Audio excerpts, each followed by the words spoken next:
post-drift event with the VHR swapped S13. Honestly, haven't moved it. I just fired it up after about 2 weeks of sitting, because this is exactly where I dropped it. You can see I still have my trailer right here. Literally just backed the trailer up and dropped the car in the garage because we were so tired after that first drift day. Was a little preoccupied in the past few weeks working on the Cresta.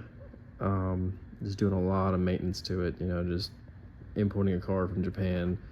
Definitely it's not for the the weak of heart, because just definitely be ready to do a lot of maintenance and to get it up to the service levels that you probably want it to be at for a car that's driven most on the street and stuff like that.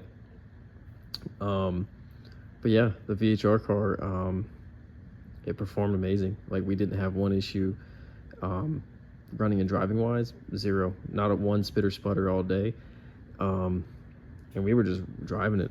Temp stayed good, oil temp stayed good.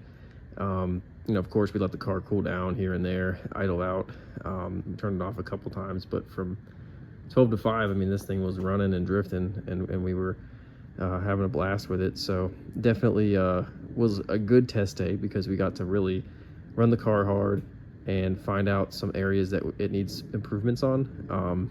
Some areas are, you know, alignment. The car, it definitely needs some better coilovers. It has like one of the last cheap things left, max speeding rods on the car. But surprisingly, they did well for what they are. But it probably could benefit from maybe like a set of ISR coils, or it's at least what what's in my budget range for this car.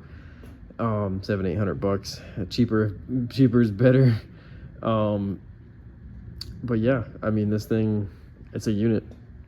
No major damage either. You know, scraped the skid plate a few times. I might have to kind of figure out if I can raise the motor up just a little bit, so that I don't have to have the skid plate so low. No damage to the motor, just, you know, skid plate did its job. But some of the back roads, not even on track, it was scraping. It was just some of the back roads were kind of rough, going to and from the different courses. But yeah, haven't even taken the helmets or nothing out of this thing, but we'll get it cleaned up and all that. And I'll probably do an oil change and then send the oil off to Blackstone, just out of curiosity, just to see what it looks like. But yeah, this thing's a beast.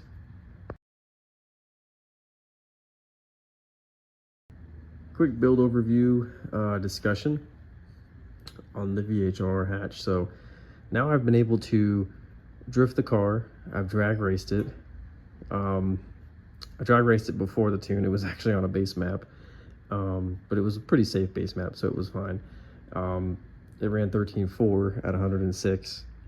It gained 25 or so wheel horsepower with the tune, so I'd imagine with some drag radials it would run maybe like mid to high 12s, which is pretty stout. But yeah, this thing is I'm pretty, it's one of those moments where you're proud of yourself for the machine that you built, because I put it through a stress test of multiple different types of racing, drifting, drag racing, and just lots of pulls, and it hasn't had really any hiccups. Power's always there instantly. That's what I love about the VQ series motor. They make their torque and their power really quickly. So it's I couldn't imagine this thing, if I can maybe save up some coin, I would love to supercharge it down the road, like use maybe the Z1 supercharger kit.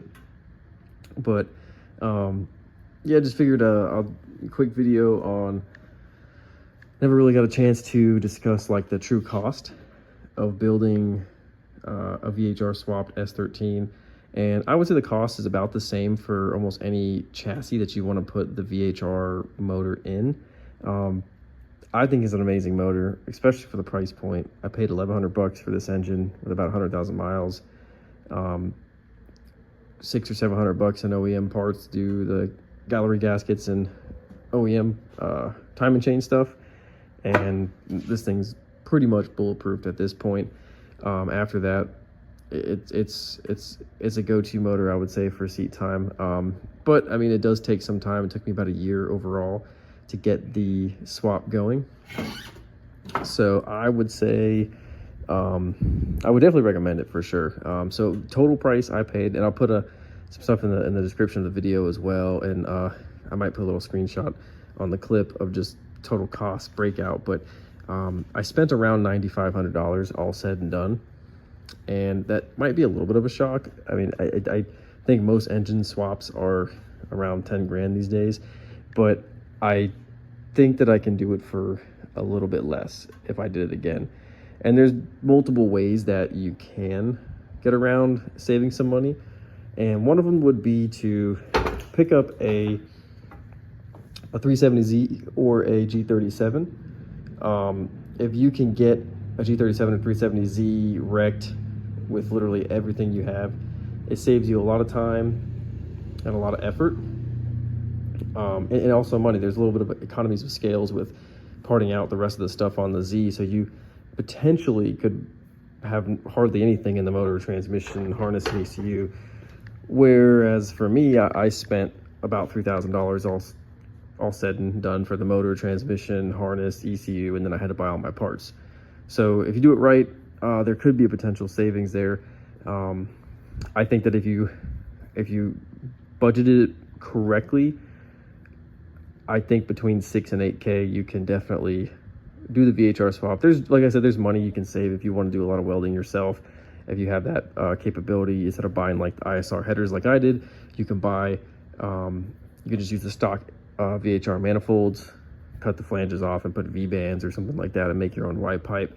And for a lot less than I spent on that stuff, granted, I still had to modify my ISR Y pipe because it's VQ35 HGC headers and then the VQ Y pipe. But for some reason, the VQ35 Y pipe wasn't an exact fit. Not too sure why that was an issue there, but had to make it just a couple cuts and shorten it a little bit. But yeah, I would say definitely I look forward to doing some more VHR swaps in the future. You can easily swap this thing like once you have it wired standalone style, where it just needs power, ground, ignition, starter, fuel, signal. It's really simple. So essentially you could drop it in anything.